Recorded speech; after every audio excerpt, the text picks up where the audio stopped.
today showcases all of the research that takes place over Imperial and the other centres across northwest London.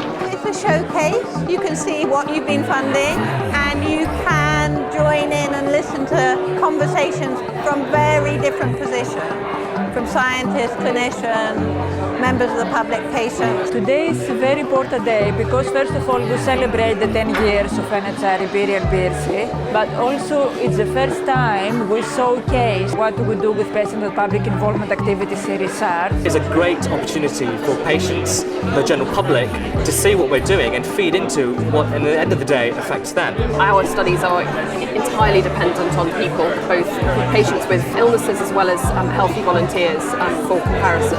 I think there's been a big shift towards embedding patient involvement in research.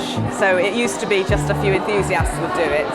Now everyone's expected to do it. We can try and support scientists to do that patient involvement better. We can also support patients so they get training and they get exposure to the kind of language and the kind of things they need to put their mark onto the research going forward.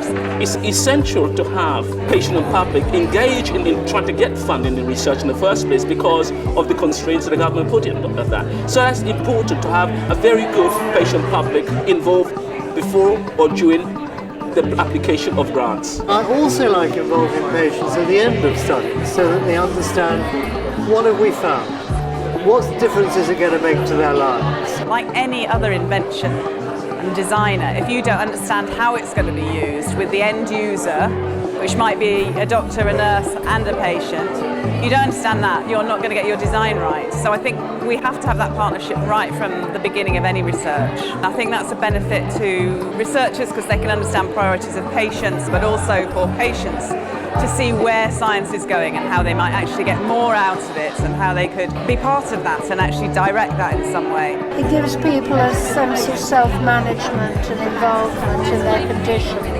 Everything tries to improve the life of patients somehow, so we don't take into account what patients and members of the public believe or they think about. It's like we do half of the job that we aim to do. We might have priorities for the future, and maybe they need to be shaped with the public view. We may find that all of a sudden we notice a trend, so it may well change the direction of research, which will be vital and save money. I think it's always useful to get someone not involved in the project, coming from outside. They're able to see what you're doing and they can really suggest new ways of doing things. And it doesn't take a scientist to give you that vital insight. I strive to find new patients to get involved all the time. I had so many requests for patients on panels, on steering groups, on focus groups, on reading groups. We have a huge numbers of ways that patients can get involved in research and in their local healthcare forums. Get involved. You can make a difference. You can make things better. It's an interaction more than a what does the patient think here. The NHS belongs to patients as much as to staff, and we're translating research into the NHS, which has been changing rapidly. I think empowerment is a much broader thing that would require more shifts in terms of having patients owning their own data, their records, having a much more active role in their health and healthcare as well as research, which we are quite a long way from, but we're going in that direction quite quickly.